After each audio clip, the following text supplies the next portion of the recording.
하나님의 말씀 우리 함께 보겠습니다. 사도행전 10장 하나님의 역사라는 제목으로 함께 말씀을 나누기를 원합니다. 하나님께서 하시는 일을 하나님의 역사라고 합니다. 영어로 역사를 history라고 합니다. 그 두 단어가 붙여 있죠. His story, 그분의 이야기죠. 하나님이 하시는 일을 하나님의 역사라고 말합니다. 하나님의 역사는 언제 일어나는가? 지금도 하나님은 역사하고 계십니다.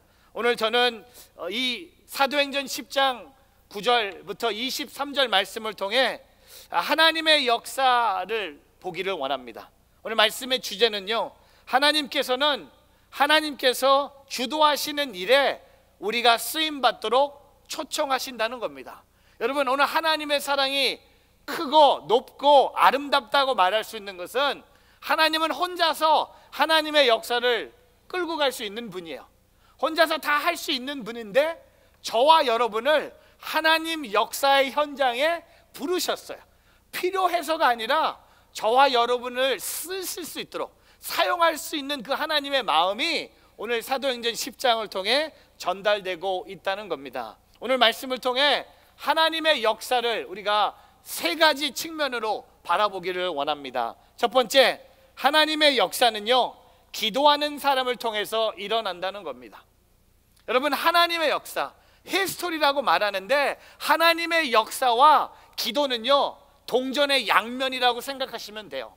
오늘 이 사도행전 10장 말씀을 통해 하나님의 역사하심은요, 기도하는 사람을 통해 일어난다는 것을 보게 됩니다. 오늘 말씀에 사도행전 10장 9절 말씀 같이 한번 찾아서 읽어보겠습니다.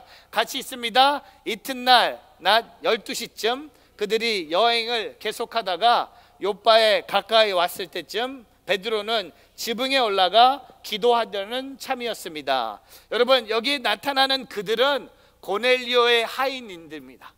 고넬료가 이들을 욥바로 보내서 베드로를 데리고 오라는 숙제를 줍니다. 그들이 고넬료의 말에 순종해서 욥바로 향하고 있었을 때 베드로가 지붕에 올라가서 기도하기 시작합니다. 여러분, 여기 낮 12시라고 기록됩니다.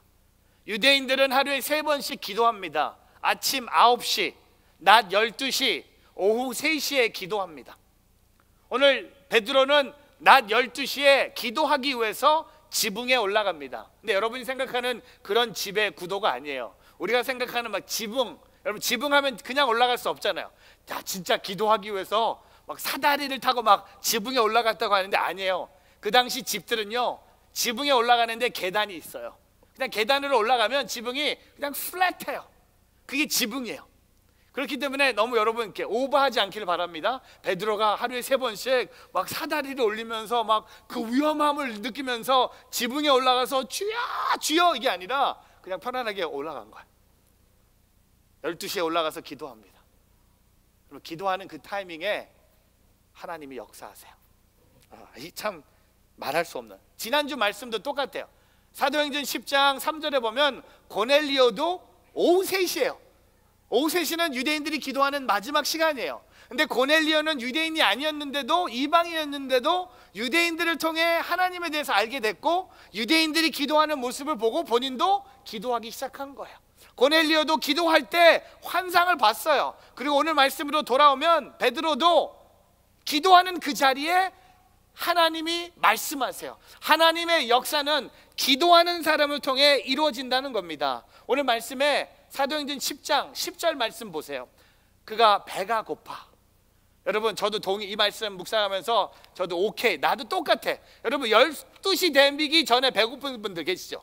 점심 그냥 알람이 필요 없어요. 누가 밥 먹자고 할 필요가 없어요. 배가 고프기 시작한 거예요. 왜? 점심시간이었는데 뭘 먹었으면 했는데 밑에서 음식이 준비되고 있는 동안에 그가 환상을 보게 됩니다. 저는 이렇게 얘기하고 싶어요. 여러분, 기도하지 않으면 먹지도 마세요. No prayer, no food. 제가 중고등부 때 받은 상처, 수련회 갔는데 밥 먹는 시간이 막 오잖아요. 12시 딱 왔는데 그때 우리 형들, 누나들이 딱 문 앞에서 딱 서서 점심을 먹으려면 성경 말씀 암송을 해야 된다는 거였어요. 그거 경험한 분들 계세요? Ron, right? We've been there, the same church. 같은 교회 다니면서 밥을 먹고 싶은데 말씀을 암송 안 했다고 밥을 안 주는 거예요. Some of the teachers said to me, no scripture, no food. And I said, 막 욕이 나오더라고요. 아니 무슨 이런 교회가 다 있어. 말씀을 암송 안 했다고 해서 배고픈 사람에게 밥을 안 줘. 회비는 왜 받아? 회비가 뭡니까? 다 밥 아니에요. 밥하고 자는 거 아닙니까? 여러분 오늘 베드로가요 배가 고팠는데 그 와중에 하나님이 환상을 보여주셨어요. 저는 이렇게 선포합니다. 하나님께서는 기도하는 사람을 통해 일하신다는 사실입니다. 하나님은 일 잘하는 사람 통해 일하지 않으세요. 능력이 뛰어난 사람을 통해 일하지 않으세요. 돈이 많은 사람 통해 일하지 않으세요. 많이 배운 사람을 통해 일하지 않으세요. 오직 하나님은 기도하는 사람을 통해 일하신다는 겁니다. 직분으로 주님의 일을 한다고 생각하지 않기를 바랍니다. 목사 안수 받았다고 해서 주의 일을 하는 것이 아니라는 겁니다. 장로, 권사, 집사가 되었다고 주의 일을 하는 것이 아니라는 겁니다. 순장이 됐다고 해서, 팀장이 됐다고 해서 주의 일을 하는 것이 아니라는 겁니다. 어린아이라도 기도하면 그 아이를 통해서 하나님께서 일하신다는 겁니다. 저는 우리가 이렇게 적용했으면 좋겠어요. 주님의 일을 할 때 기도를 빠뜨리지 마십시오. 안내를 해도, 자막을 해도, 찬양팀을 해도, 순장으로 섬기든 주차 봉사를 하든 뭘 하든 늘 기도가 빠지지 않기를 축복합니다. 교사로 섬기기 전에 기도가 충분하기를 바랍니다. 직장에 출근할 때 기도가 충분하기를 축복합니다. 직장 얘기하면서요, 2주 전에 제가 영적인 사람에 대해서 설교했어요. 여러분 기억 못하시죠? 영적인 사람에게는 3가지 관계, 하나님과의 관계, 가족들과의 관계, 이웃들과의 관계. 근데 그 이웃들과의 관계 얘기하면서 일터에서 우리 신앙이 드러나기 위해서 해야 될 3가지 일들을 제가 얘기한 거 있어요. 근데 이 설교를 들은 우리 교회 자매가 이 디자인을 저에게 해주셨어요. 그 첫 슬라이드인데 3 things as a Christian to be done in the workplace. 일터에서 신앙인이란 꼭 해야 될 3가지를 제가 얘기했는데, 제가 시키지도 안 했는데 이 자매가 이렇게 멋있게 디자인해 줬어요. 그 3가지가 뭡니까? 그 다음 사진을 통해 사람을 사랑하는 일, 내 자신의 영성을 살피는 일, 영혼을 구원하는 일. 이게 다 기도예요. 여러분 일터에서 출근하기 전에 기도하시고 집에서 자녀들을 양육할 때 기도하기를 축복합니다. 데살로니가전서 5장 17절에 쉬지 말고 기도하십시오. 여러분 어떻게 쉬지 않고 기도합니까? 뭘 의미합니까? 기도가 삶이 되라는 겁니다. 아침에 일어나서 기도하고, 잠자리에 들기 전에 기도하고, 밥 먹으면서 기도하고, 운전하면서 기도하고, 일하면서 기도하고, 기뻐서 기도하고, 힘들어서 기도하고, 조금 아파서 기도하고, 조금 부족해서 실패를 경험해서 기도하고, 늘 기도하는 것이 하나님의 역사를 경험하는 우리의 삶이 되기를 주님의 이름으로 축복합니다. 여러분 이런 기도를 우리가 드리기를 바랍니다. 하나님의 꿈이 나의 비전이 되고, 예수님의 성품이 나의 인격이 되고, 성령님의 권능이 나의 능력이 되기를 원하고 바라고 기도합니다. 여러분, 여러분의 기도가 그냥 주님 요거 주세요, 주님 이거 필요합니다, 주님 아시죠? 3일 남았습니다, 3일 동안 제가 열심히 할 테니까 주십시오. 하지만 주님이 3일 동안 내가 기도했는데 안 주시면 저는 하나님과 끝입니다. 누가 기도하는지 모르겠어요. 기도하는 목적이 뭐예요? 달라는 거예요? 받기만 하면 되는 거예요? 여러분 우리가 하나님의 일, 하나님의 역사하심을 경험하기 위해서 기도하는 하나님의 사람들 되기를 주님의 이름으로 축복합니다. 두 번째, 하나님의 역사는요 익숙함을 벗어나 순종할 때 일어난다는 겁니다. 여러분 하나님의 이 역사하심, 오늘 말씀 11절부터 16절 보면서 여러분 배가 고픈 베드로가 기도하는 자리에서 환상을 봅니다. 그 환상이 어떻게 진행되냐면 하늘이 열리고요, 큰 보자기가 하늘에서 땅으로 내려옵니다. 그리고 계속 12절에 보면 그 보자기 안에 온갖 종류의 네 발 가진 짐승들과 땅에 기어다니는 것들과 공중의 새들이 그 보자기 안에 있는 거예요. 근데 13절에 가니까 베드로야 일어나 잡아먹으라 하는 음성이 베드로에게 들렸어요.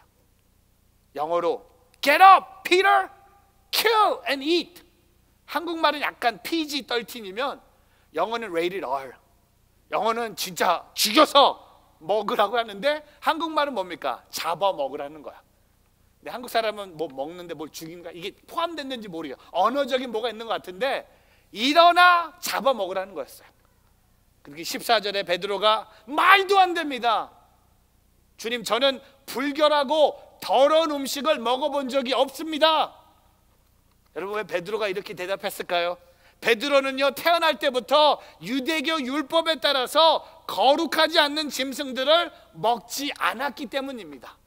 그가 먹고 싶지 않아서가 아니라 한 번도 그걸 먹어본 적이 없는 거예요. 먹지 말라고 가르침을 받았기 때문에 그는 안 됩니다, 먹을 수가 없습니다 라고 얘기합니다.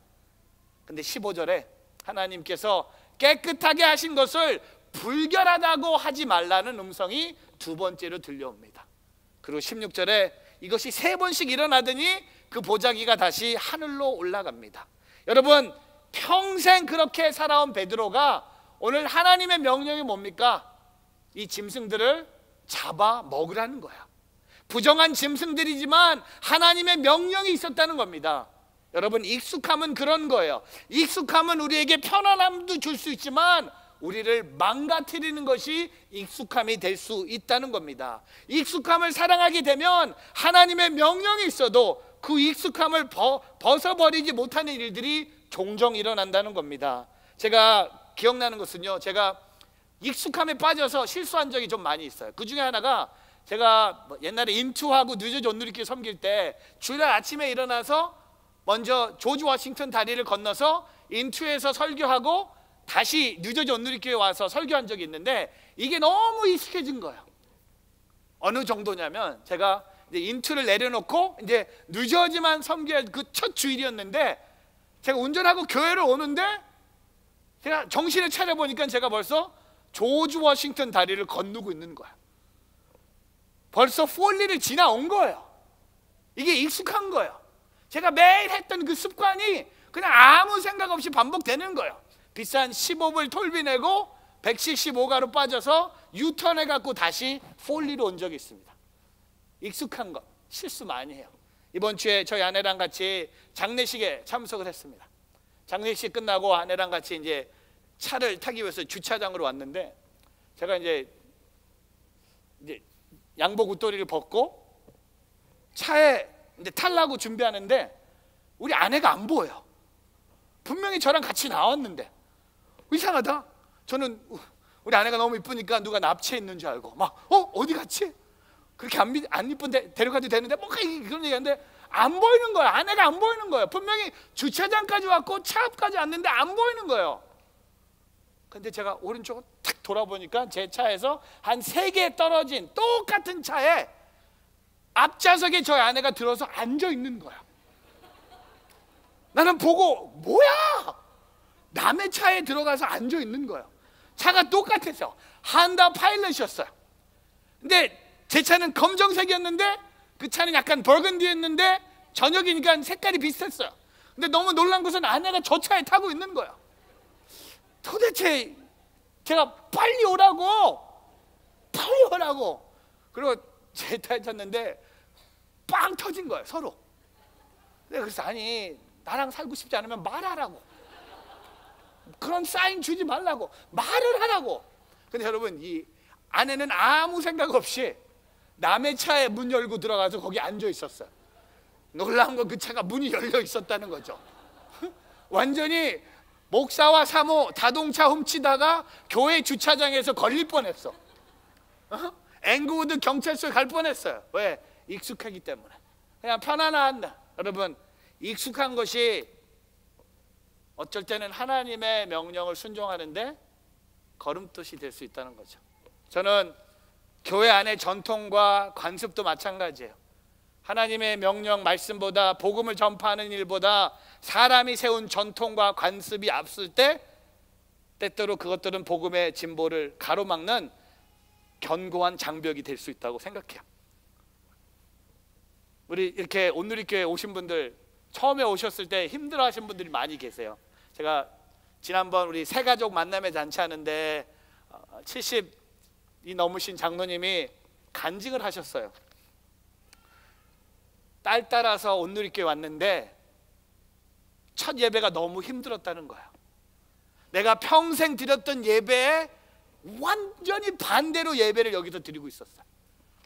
예배가 너무 시끄럽고 너무 사람이 많았고, 그리고 왜 찬송가는 하나도 안 부르고, 그리고 내가 아는 찬송가가 나왔을 때 박수를 치는데 왜 다 이 교인들은 엇박자로 치는 건지, 본인은 박수를 칠 수 없다는 거예요. 박자를 맞출 수가 없다는 거였어요. 한 달 동안 고민했대. 이 교회 다녀야 될지. 근데 아무 생각 없이 한 달이 넘고 2달이 됐을 때 이 예배가 본인한테 새롭게 다가오기 시작했대. 성령의 바람이 부는 것처럼. 그래서 그때 간증하실 때 지금은 이 예배가 너무 좋다는 거야. 막 살아있는 예배. 교회 막 이 예배 안에 처음에 왔을 때 왜 대표 기도도 없지? 왜 사도신경도 안 하지? 왜 회개 기도도 안 하지? 왜 목사님은 넥타이 안 매지? 왜 목사님은 저런 마이크 들고 왜 정신없게 막 돌아다니면서 뭔 얘기하는 거야? 한국말도 잘 못하는 목사가 막 하는데 2달이 되니까 이게 너무 익숙한 거야. 너무 예배가 좋다는 거야. 익숙함에서 벗어나니까 너무 새로운 세상이 보인다는 거야. 근데 하지만 목사님 아직도 박수는 잘 못 친대. 근데 제가 아까 그분 제 뒤에 딱 앉으셨는데, 아까 우리 일부 예배 때 찬송가 이렇게 박수 치는 찬송가 하는데 한 분이 계속 틀리게 박수 치세요. 아, 이분이 오셨구나. 이분이 오셨구나. 저는 저와 여러분이요 익숙함에서 벗어나기를 축복합니다. 여러분, 제가 선교사님 한 분을 소개합니다. 제임스 칼버트라는 영국의 선교사가 피지 섬에 식인종들을 향해 갈 때 그가 탔던 배의 선장이 그 섬에 가지 말라고 이렇게 말합니다. 당신이 만약 저 야만인들에게 간다면 당신뿐만 아니라 당신과 동행한 자들이 생명까지도 잃게 될 것입니다. 칼버트 선교사가 이렇게 대답합니다. 우리는 여기 오기 전에 이미 죽은 사람들입니다. 여러분, 여기 오기 전에 죽은 사람이 아니면 여기 안 가요. 여러분, 한국 선교사님들, 초창기 선교사님들도요 한국에 가서 거진 다 돌아가셨어요. 왜? 이미 죽은 사람이기 때문에. 편안하고 여기가 좋다고 말하는 것이 아니라, 여러분 마태복음 17장에 가면요 변화산에 베드로와 요한과 야고보가 올라가죠. 근데 거기에 예수님과 모세와 엘리야가 서로 교제하는 걸 보면서 오늘 주인공인 베드로가 예수님께 뭐라고 말합니까? 주여, 우리가 여기 있으니 참 좋습니다. Lord, it is good for us to be here. 주께서 원하신다면 제가 여기에다 초막 셋을 만들어 하나는 주님을 위해서, 하나는 모세를 위해서, 하나는 엘리야를 위해서 세우겠습니다. 여러분, 오늘 이 같은 베드로예요. 이 베드로가 오늘 사도행전 10장의 베드로가 익숙하지 않는 곳에 가는 거예요. 왜? 본인은 이런 신앙생활을 했기 때문에. 혹시 여러분 중에 신앙생활 하면서 익숙하지 않은 것을 만나면 그거 가세요. 저는 우리 커뮤니티 교회 CU 캠퍼스를 생각하면서 이렇게 적용하고 싶어요. 여러분, 포틸리가 너무 익숙한 분, 여기가 너무 좋습니다라고 말하는 분들 다 여기 떠나세요. 커뮤니티로 오세요. 주보 안에 광고 10번이 뭔지 아세요? 커뮤니티 미션 빌더를 찾습니다. 1년 동안 커뮤니티 교회를 위해서 섬길 인재들을 찾고 있습니다. 예배, 차세대, 러빙핸드, 중보기도, 어떤 사역이든 여러분 이곳에 여기가 좋습니다. 저는 뉴저지 온누리교회가 너무 좋습니다. 여기 예배가 너무 좋습니다. 여기 사역이 너무 좋습니다. 여기 멈추지 마세요. 여기가 익숙한 곳이라면 떠나십시오. 저와 함께 커뮤니티 처치에 오세요. 1년 동안 섬겨주세요. 왜 1년입니까? 교회를 시작하니까 도움의 손길이 너무 많이 필요해요. 교회를 개척하니까 새롭게 시작하는데 도움의 손길이 너무 많이 필요해요. 폴리 교회에서 책임지고 이 교회를 키워야 돼요. 그리고 시간이 다 지나면, 1년만 지나면 커뮤니티 교회가 알아서 움직일 겁니다. 그럼 다시 돌아오시면 돼. 아니면 거기가 좋으면 거기 계셔도 돼. 그리고 제가 또 시작하는 교회 또 오시면 돼. 왜 계속? 저는 인생의 모토가 뭔지 아세요? 나는 편안한 데 있으면 죽어요. 저는 편안한 거 꿈꾸면요 지금 죽었을 거예요. 편안한 목회하고 싶으면 이런 목회 안 해요. 하지만 내가 진짜 편안한 목회만 꿈꿨으면, 그냥 물이 고여서 썩는 것처럼 살았다면 이런 하나님의 역사를 경험하지 못했겠죠. 제가 하나님의 역사 경험한 사람이에요. 왜냐하면 하나님은요, 제가 익숙해지는 곳마다 하나님은 저를 그냥 들어서 서울에서 다시 인투에서 뉴저지 온누리교회로, 뉴저지 온누리교회에서 이제 CU 캠퍼스로 하나님이 저를 움직이고 계세요. 솔직히 커뮤니티 교회 하면서 제일 힘들었던 사람이 저예요. 진짜 해야 되는지 말아야 되는지, 왜 또 해야 되는지, 주님 이렇게 폴리에 좋은 교회가 있는데 여기에 집중하겠습니다 라고 말하고 싶었어요. 근데 주님의 마음은 그게 아니었어요. 그 지역에 잃어버린 영혼이 있다. 커뮤니티 교회가 필요한 사람이 있다. 여러분 아세요? 오늘 커뮤니티 교회가 시작하고 새 신자로 온 청년 하나가 오늘 4주차를 마치는 날이 오늘이에요. 커뮤니티 교회 처음 성도가 오늘 새 가족을 맞춰요. 근데 그 형제의 이야기를 들어보니까 교회 다니다가 교회 시험이 들어서 교회를 안 다니고 있다가 커뮤니티 교회 소식을 듣고 첫 예배에 와서 1주차, 2주차, 3주차, 그래서 오늘 4주차 오늘 마치면 커뮤니티 교회의 첫 번째 가나안 성도, 안 나가던 성도가 이제 우리 교인이 되는 거예요. 여러분, 익숙한 곳에 머무르지 말고 그 익숙함을 벗어나 하나님의 은혜를 경험하는 저와 여러분의 삶이 되기를 주의 이름으로 축복합니다. 세 번째, 하나님의 역사는요 다양한 사람들을 통해 일어난다는 겁니다. 오늘 이 역사의 현장에 하나님은요 베드로만 쓰시는 게 아니라 여러 사람을 세우세요. 오늘 말씀 17절부터 22절 같이 한번 읽어보겠습니다. 베드로가 이 환상이 무슨 뜻인지 궁금해하는 동안 고넬료가 보낸 사람들이 시몬의 집에 찾아와 문 앞에 서 있었습니다. 그들은 큰 소리로 베드로라고 하는 시몬이 여기 묵고 있습니까? 하고 물었습니다. 베드로가 아직 환상에 대해 생각하고 있을 그때 성령께서 말씀하셨습니다. 시몬아, 세 사람이 너를 찾아왔다. 그러니 일어나 아래로 내려가 보아라. 그리고 주저하지 말고 그들과 함께 가거라. 내가 그들을 보냈기 때문이다. 베드로는 내려가서 그 사람들에게 말했습니다. 내가 당신들이 찾고 있는 사람입니다만 무슨 일로 오셨습니까? 그러자 그 사람들이 대답했습니다. 저희는 고넬료 백부장이 보내서 왔습니다. 고넬료는 의인이요 하나님을 경외하는 분이시며 온 유대 사람들에게도 존경받는 분이십니다. 한 거룩한 천사가 고넬료에게 나타나 당신을 집으로 모셔와 당신이 하는 말을 들으라고 했습니다. 여러분, 너무나 이 사도행전 10장의 얘기가요 꼭 퍼즐 하나가 짝짝 타이밍도 퍼펙트하고요, 등장하는 사람 고넬료가 환상을 보고 베드로가 환상을 보고 고넬료가 보인 하인들과 오늘 이 베드로가 만나요. 그리고 다음 주는요 고넬료와 베드로가 만나요. 어디서 만납니까? 제가 지도를 준비해 봤는데 이 지도를 보면요 지금 베드로가 있는 곳이 바로 요빠예요. 요빠에서 사진이 잘라졌는데 저 위에 그 지금 고넬료가 있는 가이사랴에서 화살표 방향이요 요빠에서 잃어버린 영혼을 향해 가고 있다는 겁니다. 여러분, 하나님이 왜 다양한 사람을 쓰십니까?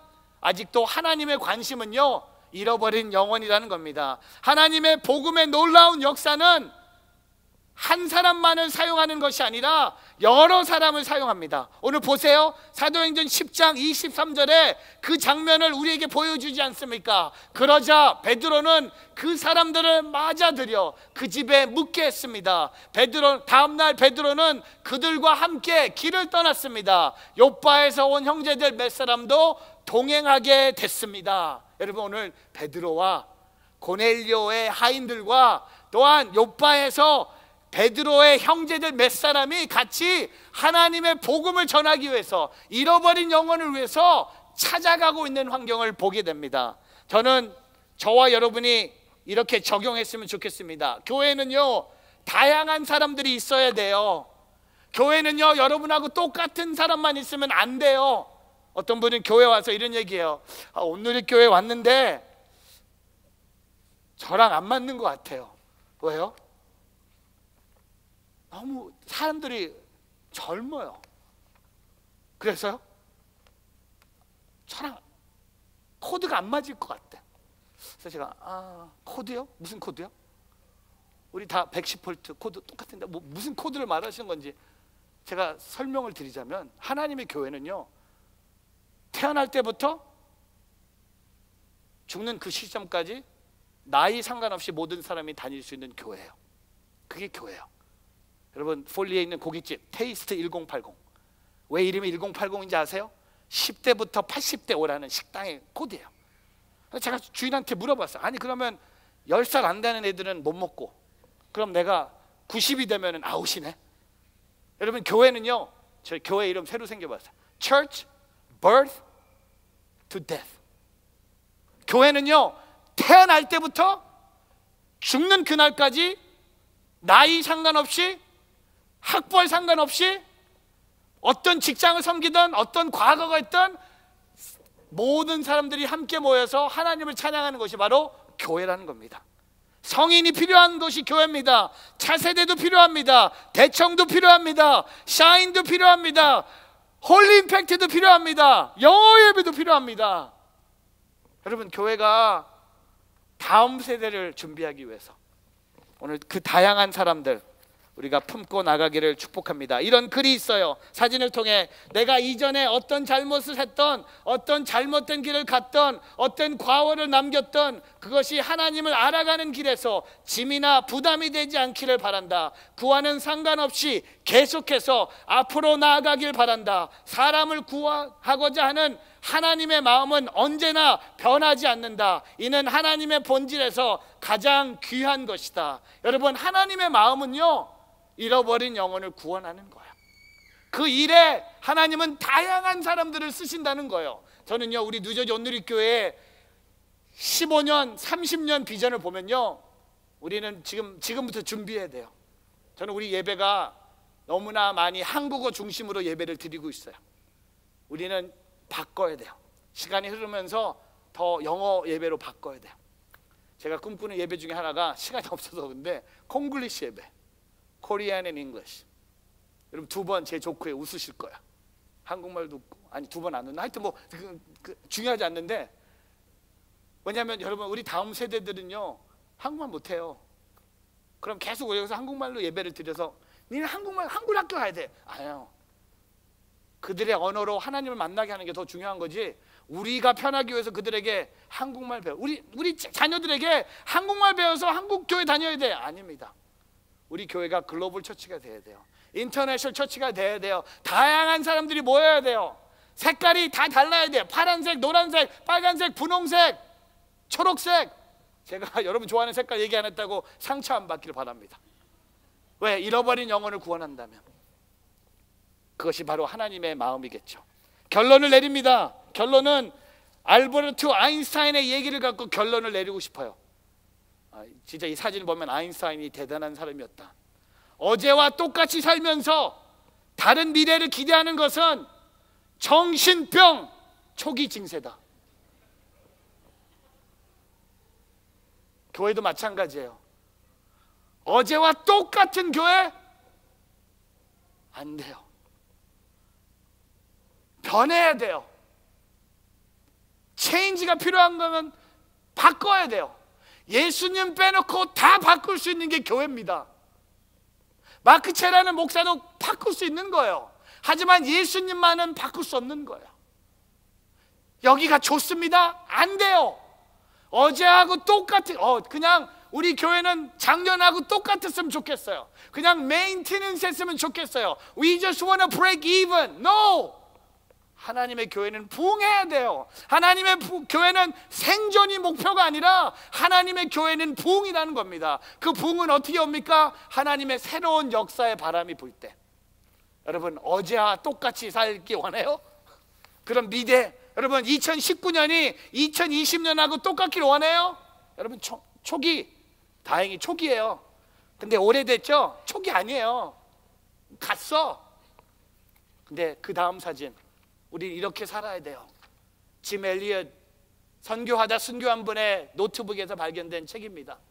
게으르고 마른 막대기 같은 제 삶에 불을 붙이시고 당신을 위해 타오르게 해주시오. 나는 긴 생명을 원치 않습니다. 오직 예수님 같이 가득 채워진 삶을 살기 원합니다. 여러분, 이게 하나님의 역사예요. 비록 내가 조금 힘들어서, 내가 조금 아플 수도 있고, 내가 조금 어려울 수도 있지만 하나님의 역사, 하나님의 잃어버린 영혼을 구원할 수 있다면 우리는 지금 있는 우리의 삶에